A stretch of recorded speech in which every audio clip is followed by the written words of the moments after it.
En el Nuevo Testamento busque 2 Tesalonicenses capítulo 1. Después de un momento comenzaremos a leer desde el verso 7. Hoy quiero hablar acerca del comienzo del fin. El escenario está listo para el drama de las edades y la cortina se abrirá al final del tiempo. Y este es un drama real, no es ciencia ficción. Y quiero compartir con usted 3 extraordinarias verdades que tienen que ver con la segunda venida del Señor Jesucristo. Primera verdad: usted no necesita estar atribulado. Bien, veamos 2 Tesalonicenses 1:7.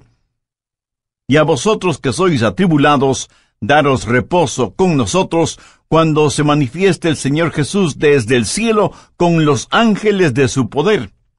En otras palabras, el apóstol está diciendo que usted no debe andar por ahí con ataques de histeria. Se dice que hay 3 categorías de personas en el mundo: las que tienen temor, las que no saben lo suficiente como para tener temor, y las que conocen sus Biblias. Y quiero hablar de este tercer grupo. Sigamos leyendo 2 Tesalonicenses 1, desde la segunda parte del verso 7 y en adelante. Cuando se manifieste el Señor Jesús desde el cielo con los ángeles de su poder, en llama de fuego, para dar retribución a los que no conocieron a Dios, ni obedecen el Evangelio de nuestro Señor Jesucristo, los cuales sufrirán pena de eterna perdición, excluidos de la presencia del Señor y de la gloria de su poder, cuando venga en aquel día para ser glorificado en sus santos, y ser admirado en todos los que creyeron, por cuanto nuestro testimonio ha sido creído entre vosotros. Mi amigo, esta porción bíblica está saturada de increíbles verdades. ¿Cuál es la esperanza del mundo? No es la política, ni el gobierno, ni la ciencia, ni la educación, ni siquiera la religión. Con todo mi corazón creo que la única esperanza para este mundo es la segunda venida del Señor Jesucristo. ¡Qué glorioso será el día de su segunda venida, cuando será coronado como Rey de Reyes y Señor de Señores! En la actualidad su señorío está encubierto. Más bien, yo diría que está siendo ignorado. Cuando Él vino la primera vez, vino como el humilde Nazareno. Cuando venga por segunda vez, vendrá como Rey, como Señor, y vendrá para ser glorificado y admirado por sus santos. Aquel que fue despreciado, ridiculizado, golpeado, flagelado, coronado con espinas, clavado en una cruz y enterrado en una tumba ajena, es el que vendrá por segunda vez. Y aunque su segunda venida será horrorosa para sus enemigos, será un día de gloria para sus hijos y sus hijas. Los santos de todas las edades, al pensar en su segunda venida, no dejaron de orar: ven pronto, Señor Jesús. En el verso 7 leemos: cuando se manifieste el Señor Jesucristo. Note que el apóstol no dice si es que, sino que dice ¿cuándo? No como pregunta, sino como confirmación. Ahora, ¿cuándo será eso? Jesús regresará en el momento preciso. La Biblia dice que Jesús vino la primera vez en el cumplimiento del tiempo. Ni un minuto antes ni un minuto después. De la misma manera, su segunda venida será a tiempo. Busque Malaquías 4:2. Mas a vosotros los que teméis mi nombre, nacerá el sol de justicia, y en sus alas traerá salvación. Déjeme decirle algo acerca de este sol de justicia. Usted no puede ni acelerar ni detener la salida del sol, ¿verdad? Pues así será la segunda venida del Señor. No podemos ni acelerarla ni detenerla, pero un día Él vendrá nuevamente. Abrirá la cortina de la mañana y alumbrará al mundo con la adorada luz de su segunda venida. Piense conmigo en lo maravilloso de esa mañana. Mire el verso 10 de 2 Tesalonicenses 1. cuando venga en aquel día para ser glorificado en sus santos. La palabra glorificado en el original griego conlleva la idea de admiración, de asombro. Piense en lo que vamos a ver que causará nuestra admiración, nuestro asombro. Vamos a ver la realidad de su amor transformador. Aquellos que fueron necios y odiaron a Dios serán conquistados por su soberano amor. Aquellos que fueron ciegos espirituales, sus ojos serán abiertos al glorioso esplendor del Evangelio del Señor Jesucristo. Los que estaban esclavizados por los demonios de la lujuria sexual, o el licor, o las drogas, o lo que sea, serán liberados y justificados. Veremos a todos los santos de Dios resucitar con cuerpos glorificados. Cuerpos como el del Señor Jesús. Y lo veremos como rey, como profeta, como sacerdote. Y no habrá vestigio de pecado en nosotros. De todas estas cosas nos admiraremos y asombraremos cuando Jesús venga por segunda vez. Pero no solo nos maravillaremos de su amor transformador, sino que también de su gracia salvadora. Pablo les dice a los tesalonicenses: cuando venga en aquel día para ser glorificado en sus santos y ser admirado en todos los que creyeron. ¿Qué es lo que nos capacita para ser arrebatados y transformados de esta manera? No por nada de bueno que hayamos hecho, sino como la Biblia lo dice tan sencilla pero sublimemente, por haber creído en el Señor Jesucristo. Su amor es el amor transformador que provocará nuestro asombro, y su gracia salvadora será motivo de nuestra alabanza. Ahora ponga su atención en la frase «en todos los que creyeron». Piensen eso. Ninguno de ellos se perderá. Ningún hijo o hija de Dios se perderá. Cuando Jesús nos salva, Él nos guarda y protege. Jesús dijo: yo les doy vida eterna, y no perecerán jamás, ni nadie las arrebatará de mi mano. Y no debemos pensar solo en lo maravilloso de su venida, sino también en el testimonio de su venida. Pablo, al escribir a los hermanos en la iglesia de Tesalónica, les estaba dando su testimonio. Hermanos, aquel Jesús que vino, vendrá otra vez. Y ellos creyeron ese testimonio. Pero Pablo constantemente testificaba sobre la segunda venida del Señor. Ese era uno de los puntos fuertes de su predicación, y los hermanos recibieron el testimonio del apóstol. El apóstol les dijo: les hemos dado testimonio a ustedes que creen. ¿Sabe usted cuál será mi mayor gozo cuando esté en el cielo? El ver a personas a las cuales tuve el privilegio de presentarles al Señor Jesucristo. Yo no quiero ir al cielo sin haber hablado a nadie de Cristo. Eso sería una vida totalmente desperdiciada, ¿no le parece? De eso está hablando Pablo, de la segunda venida de Cristo, cuando Jesús nos será revelado como Rey y Señor, de que Él vendrá y será admirado por sus santos, y que nuestro testimonio como creyentes debe mostrar que creemos más en lo que dice la palabra de Dios que lo que dicen los periódicos y las revistas. Pero Pablo dice algo más. No solo que usted necesita no atribularse, sino que la segunda verdad es la siguiente: usted no debe dejarse atrapar. No debe dejarse engañar. Busque 2 Tesalonicenses 2 desde el verso 1.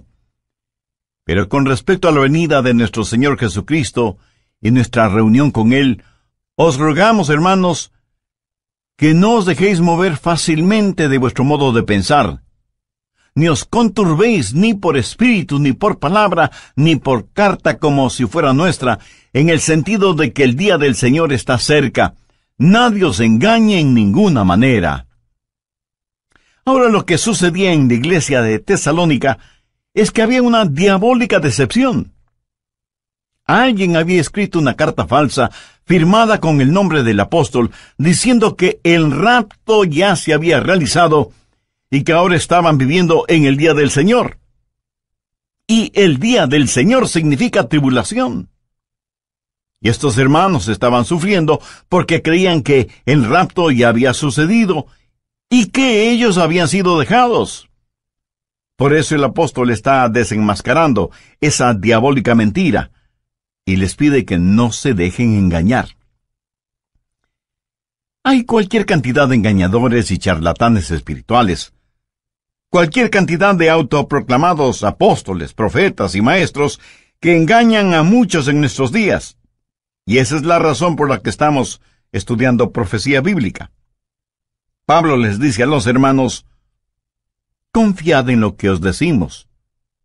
No se atribulen, no se dejen atrapar, no se dejen engañar, no se dejen engañar por nadie de ninguna manera. Y comienza a decir lo que va a suceder para que lo sepamos. ¿Y qué es lo que debemos esperar? Mire desde el verso 3. Nadie os engañe de ninguna manera, porque no vendrá sin que antes venga la apostasía, y se manifieste el hombre de pecado, el hijo de perdición, el cual se opone y se levanta contra todo lo que se llama Dios o es objeto de culto, tanto que se sienta en el templo de Dios como Dios, haciéndose pasar por Dios. ¿No os acordáis que cuando yo estaba todavía con vosotros, os decía esto? Aquí Pablo comienza a hablar de la venida del anticristo, llamado también la bestia, el hombre de pecado, el malvado, el hijo de perdición, y el juicio de Dios viene sobre él. Y Pablo dice que para que el día del Señor se haga realidad, primero tiene que darse la apostasía, y luego vendrá el anticristo, a quien el apóstol lo llama el hombre de pecado. ¿Hay o habrá un hombre tan depravado que la Biblia lo identifica como el hombre de pecado? Actualmente estamos viendo cuán lejos ha ido la raza humana. Comenzó con el pecado del hombre y terminará con el hombre de pecado. Este hombre será la esencia misma del mal, la encarnación de la maldad, la perversidad en forma humana. Será el diablo luciendo ropaje humano. En Apocalipsis 13 se lo identifica como la bestia, que vendrá pretendiendo ser el Cristo, pero solo será un Cristo falsificado. Jesús dijo: el que me ha visto a mí, ha visto al Padre. Cuando el anticristo, la bestia, el hijo de perdición, el hombre de pecado, venga, dirá igualmente: el que me ha visto a mí, ha visto a mi Padre, porque será la encarnación de Satanás. ¿Y qué es lo que él va a hacer? Mire el verso 4. Se opone y se levanta contra todo lo que se llama Dios o es objeto de culto, tanto que se sienta en el templo de Dios como Dios, haciéndose pasar por Dios. La suprema ambición del diablo es el ser adorado. Mire lo que él dijo en Isaías 14:14. Y seré semejante al Altísimo. ¿Lo ve? Satanás quiere recibir adoración. Por eso se opone a Dios y a todo lo que tiene que ver con Dios, y hasta llegará a sentarse en el templo como si fuera Dios. De paso, quiero decir que esto revela que el templo de Jerusalén será reconstruido. La Biblia enseña que vendrá un tiempo de apostasía, de desviarse completamente de la palabra de Dios, y que durante ese tiempo el hombre de pecado, la bestia, el anticristo, será revelado. Por eso Pablo dice en 2 Tesalonicenses 2:3, nadie os engañe en ninguna manera, porque no vendrá sin que antes venga la apostasía y se manifieste el hombre de pecado, el hijo de perdición. Aquí la palabra manifieste literalmente significa que va a ser expuesto, se va a quitar el velo o cortina que lo oculta. Ahora, si el rapto está cercano, eso quiere decir que el anticristo está ya vivo y presente en algún lugar de nuestro planeta Tierra, y está esperando el momento oportuno para darse a conocer, para quitarse el disfraz. El apóstol Pablo dice claramente que ya está en nuestro mundo el espíritu del anticristo. Anote 2 Tesalonicenses 2, los versos 6 y 7. Y ahora vosotros sabéis lo que lo detiene, a fin de que a su debido tiempo se manifieste. Porque ya está en acción el misterio de la iniquidad, solo que hay quien al presente lo detiene, hasta que él a su vez sea quitado de en medio. Aquí se habla del poder que restringe al diablo. Pablo dice que existe en el mundo un espíritu de iniquidad, y por eso es que la maldad es tan prevalente en nuestros días. Estuvo presente en la época de Pablo, tanto como lo está presente en nuestra época. Estamos enfrentando seres espirituales de maldad que están bien organizados, son inteligentes, invisibles, incansables. La Biblia los identifica como el misterio de iniquidad. Es una conspiración diabólica que se hará más fuerte en los últimos días, liderada por el anticristo. Sin embargo, la Biblia dice que esta conspiración está siendo detenida, restringida. Mire nuevamente el verso 7, porque ya está en acción el misterio de la iniquidad, solo que hay quien al presente lo detiene, hasta que él a su vez sea quitado de en medio. ¿Quién es el que restringe a Satanás? Verá, Satanás no puede hacer todo lo que hoy quiere hacer, pero que un día sí lo hará. Hay alguien que detiene a ese anticristo, a este superhombre de Satanás, para que no haga todo lo que quisiera hacer este mismo momento. ¿Quién tiene ese poder para restringir las actividades de Satanás? Es el Espíritu Santo, cuyo ministerio es el ayudar a los santos. Pero no solo eso, sino que también debe restringir a Satanás. Así que el ministerio del Espíritu Santo es doble: ayudar a los santos y restringir la obra del diablo. Cuando el rapto se haga una realidad y los creyentes sean arrebatados para encontrarse con el Señor Jesús en el aire, el Espíritu Santo que vive en nosotros será quitado del camino. Verá, la genuina iglesia cristiana ahora mismo, llena del Espíritu Santo, es el gran obstáculo en la supercarretera de Satanás. Al diablo le encantaría ver desaparecer la iglesia. El diablo quisiera detener la difusión de mensajes como este que le estoy entregando ahora mismo. Satanás estaría feliz si nosotros, hijos e hijas de Dios, juntamente con nuestras oraciones y el Espíritu Santo, no estuviéramos en su camino, porque le somos un impedimento para sus planes. La iglesia, llena del Espíritu Santo, es la fuerza que restringe la obra de Satanás en el mundo. Y si usted cree con toda razón que hay extrema maldad en el mundo, imagínese lo que sería y lo que será cuando el Espíritu Santo y la iglesia sean quitados del mundo. ¿Está usted lleno del Espíritu Santo? Lo estará si tiene a Cristo en su vida. En el programa anterior vimos 2 de 3 extraordinarias verdades que encontramos en 2 Tesalonicenses 1, los versos del 7 al 10. Primera, usted no necesita estar atribulado. Segunda, usted no debe dejarse engañar o atrapar. Bien, prosigamos con nuestro estudio.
Uno de estos días, en un abrir y cerrar de ojos, en un parpadeo, seremos arrebatados. Y cuando eso suceda, será el día de fiesta en el infierno. ¿Por qué? Pues porque ya no habrá restricciones para Satanás. ¿Qué es la iglesia? La iglesia es sal y luz. ¿Qué es lo que hace la sal? Bueno, hace varias cosas: purifica, conserva, descontamina, pero también pica, quema e irrita. Somos la sal de la tierra y cuando la sal sea quitada, comenzará el proceso de purificación. También somos la luz del mundo. Cuando esa luz sea quitada, las tinieblas cubrirán el mundo. Y cuando el Espíritu Santo que mora en cada creyente que forma el cuerpo de Cristo, que es la iglesia, sea quitado, en ese momento habrá fiesta en el infierno, porque ya no habrá quien restrinja sus actividades. De todas maneras, y por lo general, los incrédulos no tienen ninguna simpatía por nosotros, los creyentes. Piensan que somos raros, necios, testarudos. Piensan que impedimos el avance del progreso, que actuamos a la antigua frente a los avances de la sociedad moderna, que defendemos reglas éticas, morales y espirituales que ya son obsoletas, y así por el estilo. Por eso los incrédulos no tienen ninguna simpatía por nosotros, los creyentes en el Señor Jesucristo. Pero uno de estos días abandonaremos este planeta. Ya no estaremos aquí. Uno de estos días el Espíritu Santo dejará de ejercitar su poder para restringir, y entonces nada impedirá que el turbulento diluvio de la maldad cubra toda la tierra. Ese es el tiempo que la Biblia lo identifica como la gran tribulación. Pablo les dijo a los tesalonicenses que no deben sentirse atribulados, que confíen en sus enseñanzas y que el día del Señor estaba cerca. Pero también les pidió que no se dejen engañar con cartas falsas o por charlatanes que mentían acerca de la segunda venida del Señor, y que el tiempo de la tribulación todavía no había llegado. La tribulación tendrá lugar después del rapto de la iglesia, después de la apostasía, después de que se manifieste el hombre de pecado, el hijo de perdición, el anticristo. Cuando usted entienda lo que el anticristo puede hacer, y lo hará, dará gracias a Dios por el ministerio del Espíritu Santo que restringe la actividad diabólica. El anticristo será el diablo encarnado. Ahora escúcheme atentamente. El anticristo será un gran genio intelectual. Su autoridad será sobrecogedora. Su odio hacia quienes no están con él será extraordinario. Sus técnicas manipuladoras serán incomparables. Los hombres estarán listos a dar la vida por él. Las mujeres se desmayarán a sus pies y los niños pronunciarán su nombre como si fuera una alabanza. Y se presentará como un gran líder mundial. Él será parte del plan maestro de Satanás, que convertirá a este mundo en un enorme campo de concentración, en donde los seres humanos, todos los seres humanos serán numerados. Este número, esta marca, será lo único que permitirá a hombres y mujeres el comprar o el vender. Él será el sumum de los Atilas, los Hitlers, los Stalins, los Idi Amins, los Saddam Husseins, que han existido y que existirán. Piense. La maldad de todos ellos, en un solo hombre. Por eso la Biblia lo identifica como el hombre de pecado. Tendrá registrados a todos los seres humanos en una supercomputadora y bajo un régimen del cual no podrán escapar. Y mientras más las máquinas actúan como hombres y más los hombres actúan como máquinas, será evidente la gran tribulación. Habrá días de tortura y de terror. Y quienes no hayan recibido al Señor Jesucristo como Salvador antes de la tribulación, creerán todas las mentiras del anticristo. Veamos 2 Tesalonicenses 2, los versos 11 y 12. Por esto Dios les envía un poder engañoso, para que crean la mentira, a fin de que sean condenados todos los que no creyeron a la verdad, sino que se complacieron en la injusticia. Resumamos un poco lo estudiado hasta este momento. Primero, usted no necesita estar atribulado. Segundo, usted no debe dejarse atrapar o engañar. Tercero, usted no debe abatirse o desanimarse. Mire lo que dice el verso 8. Y entonces se manifestará aquel inicuo a quien el Señor matará con el espíritu de su boca y destruirá con el resplandor de su venida. Note que aquel inicuo específicamente se refiere a una persona, a un hombre, y es a este inicuo al que el Señor destruirá. Tal vez alguien me pregunte, pastor, ¿qué significa eso de el Señor matará con el espíritu de su boca? Bueno, gracias por la pertinencia de esa pregunta. Para contestarla, permítame a mí hacerle una pregunta. ¿Sabe usted cómo va a ser peleada la batalla de Armagedón? Por si no lo ha notado, la Biblia dice que la batalla de Armagedón se peleará con palabras que saldrán de la boca de Jesús. ¿Cuáles serán esas palabras? Dos sencillas, pero poderosas palabras. Cáiganse muertos. Eso es. Jesús los consumirá con el espíritu de su boca y con el resplandor de su venida. Amigo, amiga, lo que estoy tratando de decir es que usted no necesita estar atribulado, usted no necesita estar atrapado o engañado, usted no necesita ser abatido o desanimado. ¿Por qué? Se lo digo con toda la unción y la emoción de mi alma, porque Jesús vendrá otra vez. Permítame repetirlo hasta que lo entienda muy bien. Jesús vendrá otra vez. También deseo que aprendas lo siguiente. Hay dos aspectos de la segunda venida de Cristo. Y cuando se habla de su segunda venida, literalmente se está hablando de su aparición física y corporal entre los hombres. No es primordialmente una determinación.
Nada fecha, sino más bien una serie de eventos que sucederán cuando nuestro Señor Jesucristo venga nuevamente. ¿Cuáles son algunos de esos eventos? En primer lugar, Él viene por su novia, la iglesia, y esa venida será dulce y secreta. Mire lo que Pablo dice en 2 Tesalonicenses 2:1. Pero con respecto a la venida de nuestro Señor Jesucristo y nuestra reunión con Él, ¿cómo será su venida? Busque por favor 1 Tesalonicenses 4:16. Porque el Señor mismo, con voz de mando, con voz de arcángel y con trompeta de Dios, descenderá del cielo, y los muertos en Cristo resucitarán primero. Luego nosotros, los que vivimos, los que hayamos quedado, seremos arrebatados juntamente con ellos en las nubes para recibir en el aire, y así estaremos siempre con el Señor. Así que, Primero, Cristo viene por su novia, la iglesia. En segundo lugar, Cristo viene con su novia, la iglesia. En el rapto, Él viene para arrebatarnos. Luego, después de la tribulación, Él regresa a la tierra con su novia, la iglesia, para reinar y gobernar. Primero Él viene como novio a buscar a su novia, pero luego regresa como rey soberano a gobernar por 1000 años en la tierra. Serán 1000 años gloriosos de un reino de justicia y de equidad. Y lo que va a suceder será lo siguiente. El Señor Jesucristo destruirá al anticristo. Jesús vendrá en toda su majestad. El anticristo tiene un número, el 666, la marca de la bestia, y querrá que todos los seres humanos la tengan. Usted sabe que el número perfecto es el 7.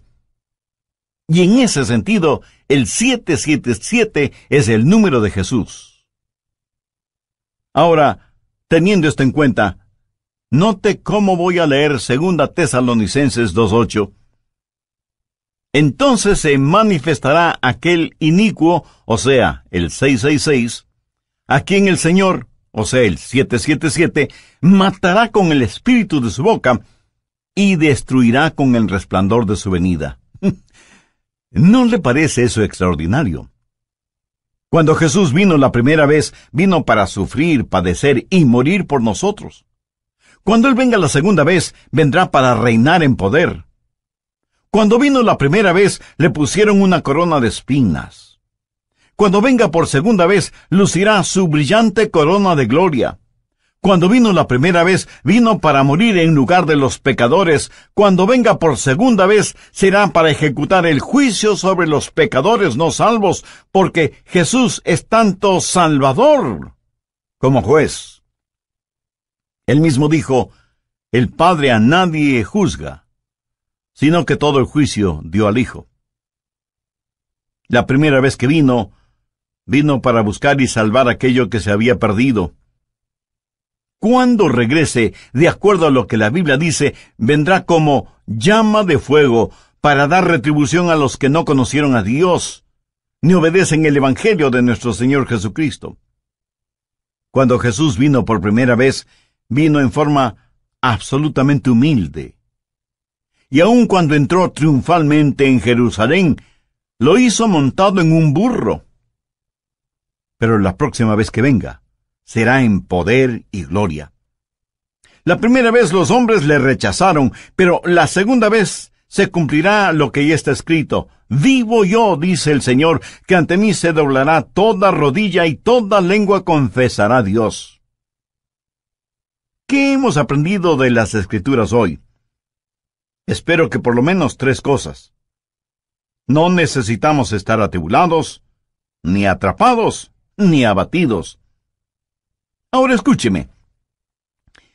Si yo no conociera la Biblia, si no supiera nada de profecía bíblica, si no entendiera quién es Jesús y cuál es el plan de Dios para nosotros, le puedo asegurar que sería el pesimista más grande del mundo. Este mundo es como una tragedia escrita por Shakespeare o Cervantes. Tragedias en las cuales uno solo es el espectador, porque nada puede hacer, y menos sin Cristo. Pero así es el mundo en que vivimos. Por eso digo que si no fuera por la realidad de Cristo, por la seguridad de su palabra, por el fiel cumplimiento de las profecías, si no fuera por esas cosas, yo sería el campeón de los pesimistas. Pero no. Escúcheme, soy un convencido optimista. Sé que el Cristo que vino la primera vez regresará. Busque Hechos 1:11. Este mismo Jesús que ha sido tomado de vosotros al cielo, así vendrá como le habéis visto ir al cielo.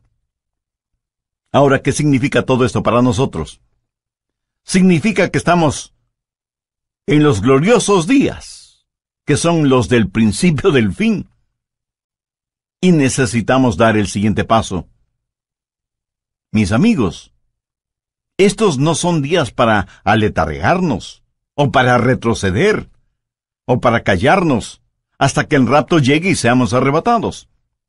Debemos pelear nuestra batalla hasta el límite. Yo quiero dejar este mundo como un cristiano maduro. Quiero ser mañana un mejor cristiano de lo que soy hoy. Quiero amar al Señor Jesucristo cada día más y anhelo crecer en la gracia y el conocimiento de nuestro Salvador. ¿Y qué de usted? Quiero, como el apóstol Pablo, llegar al final de mi vida y poder decir: he peleado la buena batalla, he acabado la carrera, he guardado la fe. Por lo demás me está guardada la corona de justicia, la cual me dará el Señor juez justo en aquel día, y no solo a mí, sino también a todos los que aman su venida. ¿Lo notó? El gran apóstol Pablo, al final de su vida, dijo que continuaba subiendo y subiendo. ¿Qué significa esto? Que hay un factor de intercesión. Si Jesús regresa, debemos estar orando por los nuestros que aún no conocen al Señor como Salvador. Debemos alcanzar a cuantos podamos y prepararles para el rapto. Debemos ganar almas para Cristo. Así que, no tenemos solo un factor de intercesión, sino también el factor de ganar almas, de decirle a la gente acerca de Jesús. Debemos tener compasión por las almas que se pierden sin Jesucristo, así como también Él tuvo compasión por nosotros. Y hay además el factor preparación. Usted debe sumergirse en las verdades de la Biblia. Este mundo es tan vil y corrompido, y usted necesita defender y enseñar a sus hijos, a sus nietos. Atesore las profecías bíblicas en su corazón y compártalas en su hogar con sus seres amados, y afuera con los vecinos, y en la oficina con sus amigos. Prepárelos para lo que vendrá sobre este asunto. Yo siento verdadera pena por aquellos que no quieren entender las cosas de Dios y que por lo tanto no tienen un fundamento, una roca sólida en la cual afirmarse durante estos tiempos peligrosos que vivimos. Y finalmente, tenemos el factor del consuelo. Gracias a Dios que podemos decir: ven pronto, Señor Jesús. Ahora, si a usted le molesta la realidad del regreso del Señor Jesucristo, eso quiere decir que usted ama las cosas que este mundo ofrece, y consecuentemente no ama a Jesús. Porque si usted amara a Jesús, estaría más que anhelante de su segunda venida. ¿Por qué? Porque ese será un día extraordinario cuando Él venga con sonido de trompeta, y en un abrir y cerrar de ojos seremos arrebatados para encontrarnos con el Señor en el aire. Entonces cada uno de los redimidos podrá decir en forma personal lo que en forma tan convencida dijo el rey David: en cuanto a mí, veré su rostro en justicia, estaré satisfecho cuando despierte a su semejanza. ¿No le gustaría a usted también poder decir lo mismo? Y bien puede, si toma una decisión espiritual por Cristo ahora mismo. Si así lo desea, le invito a repetir conmigo una corta oración. Lo que voy a decir es solo para que le sirva de guía, pero usted ore con sus propias palabras. Dígalas en voz alta o en voz baja, o silenciosamente si así lo prefiere. Pero ore con fe, con sinceridad, con convicción, porque esta decisión tendrá repercusiones eternas. Querido Dios, gracias por este mensaje de tu palabra que he podido escuchar. Confieso que no he pensado mayormente en el regreso de Jesús, pero me doy cuenta que eso se debe a que no tengo a Cristo en mi corazón. Sé que soy pecador, y más que tu juicio, necesito tu gracia y tu misericordia. Señor Jesús, tú entregaste tu propia vida en la cruz para pagar la culpa de mis pecados, para perdonarme, limpiarme y darme una nueva y abundante vida. Te invito a que vengas a morar en mi corazón y seas mi Salvador y mi Señor. Ayúdame para ser la clase de persona que tú quieres que sea, y dame la fortaleza para que nunca me avergüence de ti o de tu santa palabra. Hazme un instrumento útil y de bendición en tus manos. Lo pido en tu santo nombre. Amén.